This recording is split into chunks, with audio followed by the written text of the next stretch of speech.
La parole est à présent à Isabelle Pasquet pour le groupe communiste républicain citoyen. Monsieur le Président, ma question s'adresse à Monsieur Rebsamen, ministre du Travail et du Dialogue social. Le gouvernement s'est engagé auprès de la Commission européenne et du MEDEF à réduire les dépenses publiques et les cotisations patronales. Malgré une mise en œuvre rapide au travers du collectif budgétaire qui nous arrive, les patrons, sous la houlette de Pierre Gattaz, ont lancé un appel à la réforme, à leur réforme. Et bien sûr, comme c'est le cas depuis 2 ans, quand les patrons toussent, la fièvre monte au gouvernement. Et la réponse n'a pas tardé à arriver, avec l'annonce hier matin du report de la mise en œuvre du compte pénibilité. Une fois de plus, vous cédez à leurs réclamations. C'est ainsi que les entreprises les plus riches, celles cotées au CAC 40, qui reversent des millions de dividendes à leurs actionnaires, bénéficieront de plusieurs milliards de réductions de cotisations sociales, de la suppression progressive de la C3S, qui s'ajoute aux 20 milliards du CICE accordés déjà l'année dernière. Et pour quel résultat? Une croissance en berne et un taux de chômage qui ne cesse de progresser. Du côté des salariés, des fonctionnaires, des familles et des retraités, le bilan est plus mitigé.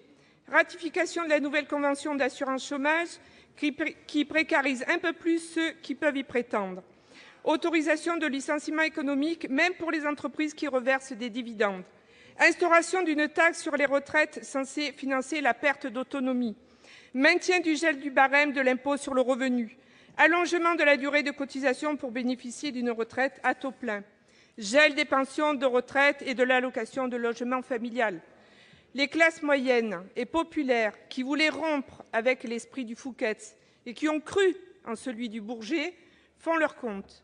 Et le bilan qu'ils tirent, c'est qu'ils sont les grands oubliés de votre politique. Monsieur le ministre, ne croyez-vous pas qu'il soit grand temps de répondre enfin aux aspirations populaires qui ont conduit à l'élection du président de la République et de dire stop à la surenchère du MEDEF? Merci. La parole est à François Rebsamen.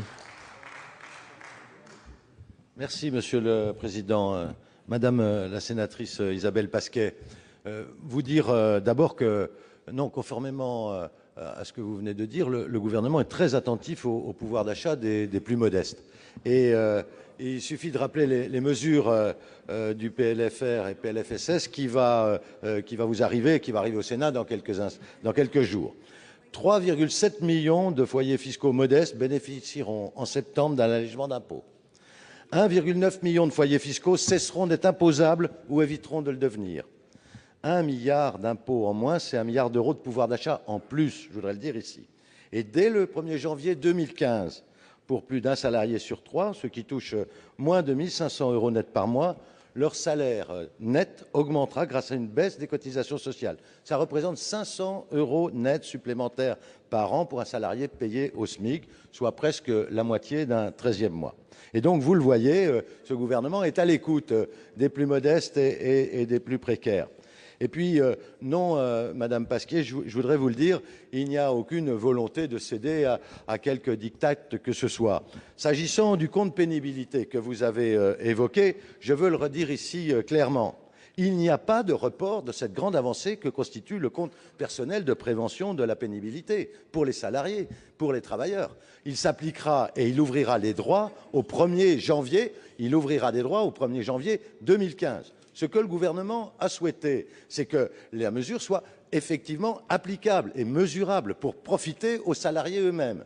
C'est ainsi que, notamment dans le secteur industriel, grâce à M. de Virville, tout le travail posté, notamment, pourra être pris en compte. Par contre, s'agissant non pas des grandes entreprises, mais des petites et moyennes entreprises, notamment dans le secteur du bâtiment, la fiche pénibilité qui avait été laissée par un de mes prédécesseurs était inapplicable en l'état. Et donc, l'année 2015, ainsi que l'a souhaité le Premier ministre, sera mise à profit pour rendre applicable dans les secteurs du bâtiment, des travaux publics, pour les petites et moyennes entreprises, ce droit ouvert, je le dis, je le confirme, qui est ouvert à partir du 1er janvier 2015. Je regrette d'ailleurs, Madame la sénatrice, que vous n'ayez pas voté cette grande avancée sociale. Merci.